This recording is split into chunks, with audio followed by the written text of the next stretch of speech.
¿Cómo es posible que un simple olor, no sé, el de la hierba recién cortada, o un libro viejo, o incluso el guiso que se cocinaba en casa de tus abuelos, pueda actuar como una máquina del tiempo? Te golpea y de repente ya no estás aquí, estás en otro lugar, en otro momento. Hoy vamos a analizar la ciencia que se esconde detrás de ese poder que parece casi mágico. Es que es una experiencia que todos compartimos, pero a la vez es completamente intransferible. Tu máquina del tiempo no es igual que la mía. Y eso es precisamente lo fascinante. Totalmente. Para este análisis a fondo nos basamos en un texto que desglosa con mucho detalle el viaje de las moléculas, en concreto de los aceites esenciales cuando los usamos de forma aromática. Es un material muy específico, casi un manual de instrucciones de nuestro propio cerebro. Así es. Y la misión que nos propone es entender por qué esta conexión entre el olfato y la emoción es tan directa. Tan visceral. El objetivo entonces es seguir el rastro de una de esas moléculas de aroma, desde que sale de la botella hasta que aprieta un botón en lo más profundo de nuestro centro de control emocional. Exacto. Y lo primero que el texto nos obliga a entender es que el olfato no es un sentido pasivo. No es algo que simplemente nos ocurre. Lo describe como una herramienta poderosa, capaz de provocar respuestas muy reales, y todo el proceso depende de una propiedad física que es, digamos, el pistoletazo de salida. Vale, vamos a desgranar esto. El texto insiste mucho en una palabra: volatilidad. Describe estos compuestos como aromáticos volátiles. A simple vista suena algo químico, un poco complejo, pero ¿qué significa en la práctica? Pues mira, en la práctica es algo increíblemente simple y a la vez fundamental. La volatilidad es la capacidad que tiene una sustancia para pasar de líquido a gas. Muy fácilmente. Muy fácilmente, sí, para dispersarse en el aire. Si dejas un vaso de agua en una habitación, tardará días en evaporarse. Pero si abres un frasco de aceite esencial de menta, por ejemplo... El olor llena la habitación al momento. En segundos. Pues eso es la volatilidad en acción. O sea que no necesita que lo calentemos ni nada por el estilo. Simplemente, a temperatura ambiente, sus moléculas tienen como una necesidad imperiosa de escapar y viajar por el aire. Precisamente. Por eso el texto subraya que esta propiedad permite experimentar el aroma de forma rápida y sencilla. Esa nube casi instantánea de olor que percibimos al abrir la botella es la clave. Es el sistema de reparto, por así decirlo, el vehículo que transporta el mensaje. Sin volatilidad, el mensaje se quedaría atrapado en el frasco. ¿Y nunca llegaría? Nunca llegaría a su destino, que es nuestra nariz. Entendido. Es el primer paso indispensable. Así que, la molécula ya está en el aire gracias a esta propiedad. La inhalamos, ahora sí que empieza el viaje al interior. ¿Cuál es esa ruta? Pues aquí es donde la biología se pone interesante. De verdad, una vez inhaladas, estas moléculas viajan por las fosas nasales hasta la parte de arriba donde se encuentra el sistema olfativo. Es como el vestíbulo de entrada a nuestro cerebro para los olores. ¿Y ahí dentro? ¿Qué se encuentran? ¿Con qué chocan? Se encuentran con lo que el texto llama sensores químicos. Son millones y millones de receptores nerviosos, cada uno especializado en detectar un tipo concreto de molécula aromática. La analogía que usa el texto es muy buena. A ver. Es como un sistema de cerraduras y llaves. Si la molécula de mentol es una llave, pues hay una cerradura específica en nuestra nariz esperando a que encaje. Espera, un momento. Eso es alucinante. ¿Significa que tenemos millones de narices microscópicas y especializadas para cada posible olor? ¿O es más complejo que eso? Es una combinación. No tenemos un receptor para cada uno de los billones de olores posibles. Sería imposible. Pero sí tenemos unos 400 tipos de receptores que, al activarse en diferentes combinaciones, como si fueran las teclas de un piano, pues crean el acorde que nuestro cerebro interpreta como olor a café o olor a pino. Ah, vale. Cuando la llave encaja en la cerradura, o varias llaves en varias cerraduras, se genera un impulso eléctrico. ¿Y ese impulso, a dónde va? Viaja a través del nervio olfativo. Y Aquí viene lo crucial. Este nervio es una autopista directa, sin peajes, sin desvíos, a una de las partes más antiguas y primitivas de nuestro cerebro, el sistema límbico. Y aquí es donde se pone la cosa seria, porque el texto es muy claro al respecto.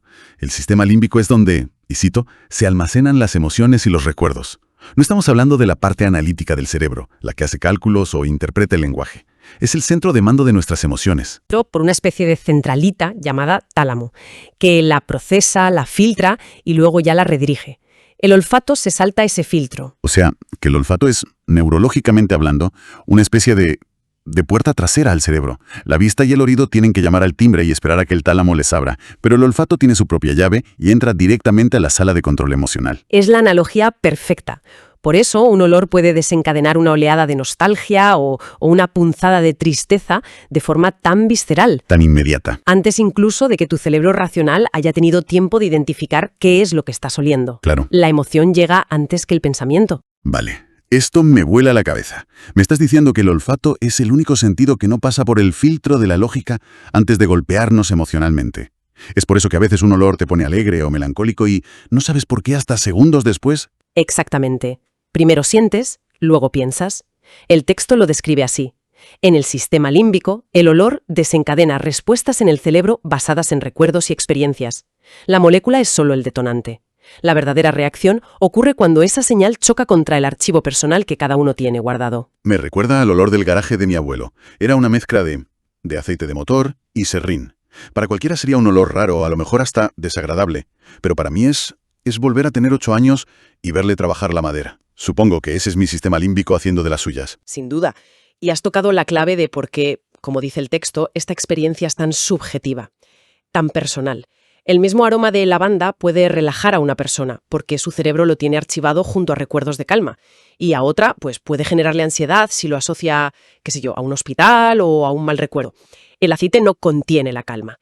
Es la llave que abre un cajón en nuestro cerebro que nosotros, a lo largo de nuestra vida, hemos etiquetado como calma. Claro, por eso la experiencia es intransferible.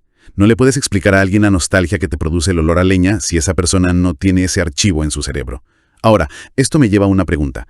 Si estas asociaciones se basan en la experiencia, ¿se pueden crear nuevas de forma consciente? Es una implicación muy interesante del texto, sí. Si una persona empieza a usar un aroma específico, como el de sándalo, por ejemplo, solo en momentos de meditación y relajación, con el tiempo su cerebro forjará una nueva asociación.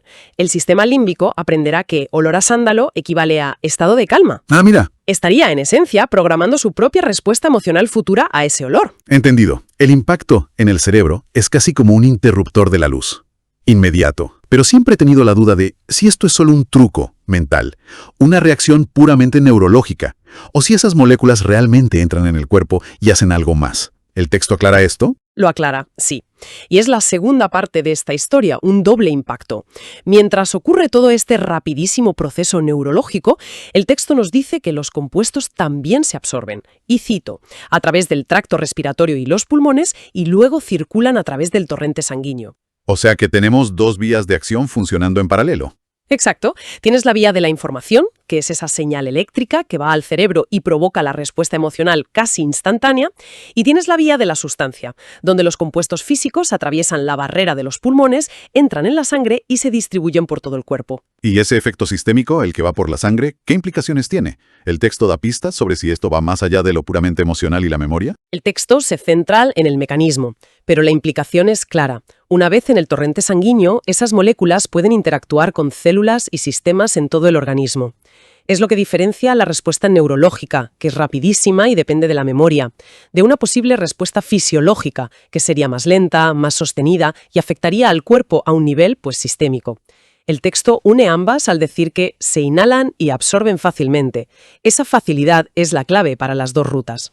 Me parece una distinción fundamental. Por un lado, el shock emocional inmediato que depende de mi biografía, y por otro, un efecto más profundo y prolongado en el resto del cuerpo a medida que los compuestos circulan. Y todo empieza con el mismo gesto de respirar. Es un mecanismo de doble acción increíblemente eficiente. Piénsalo, un estímulo externo provoca una respuesta interna casi instantánea en el centro de control emocional, mientras que al mismo tiempo los componentes activos de ese estímulo se distribuyen por el cuerpo para ejercer un posible efecto a más largo plazo. Entonces, cuando el texto habla de manejo del estado de ánimo, se refiere a esta combinación. La parte neurológica te da el empujón inicial a través de un recuerdo o una emoción asociada, y la parte fisiológica podría ayudar a sostener ese estado en el cuerpo. Podría interpretarse así, sí. Es una intervención que aprovecha esa autopista neuronal que ya existe de por sí, y a la vez utiliza el sistema circulatorio como una red de distribución más lenta pero más amplia, una acción dual que explica tanto la inmediatez como la posible profundidad del efecto. Muy bien, creo que hemos completado el viaje. Para tener la foto completa, todo empieza con la volatilidad, que es básicamente el sistema de delivery ultra rápido del aroma. Es el sistema de entrega, sí. Y una vez entregado, el mensaje toma dos caminos a la vez. La autopista neuronal, esa línea directa a nuestro archivo de emociones y recuerdos. ¿Qué es lo que provoca esa reacción tan personal e inmediata? Y a la vez La ruta más lenta, la de la absorción por la sangre, que lleva las propias moléculas a recorrer todo el cuerpo. Una doble acción en toda regla. Si conectamos todos estos puntos, la imagen que nos ofrece el texto es la de una conexión increíblemente íntima y primitiva entre el olfato, la memoria y la fisiología corporal. Demuestra que no se trata solo de oler algo agradable, sino de activar una cascada de respuestas neurológicas y sistémicas que están ancladas a toda nuestra historia vital.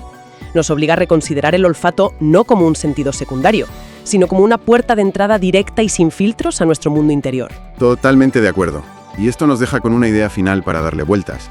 Hemos hablado de que podemos crear nuevas asociaciones positivas. Si llevamos eso un paso más allá, y sabiendo que el cerebro no distingue tanto entre un recuerdo real y uno vívidamente imaginado, podríamos usar los olores no solo para revisitar el pasado, sino para ensayar estados emocionales futuros. ¿Podría un atleta, por ejemplo, asociar un aroma concreto con la sensación de victoria, para luego usarlo justo antes de una competición y activar esa misma confianza y fisiología? El texto no llega hasta ahí, claro, pero nos da las herramientas para empezar a planteárnoslo.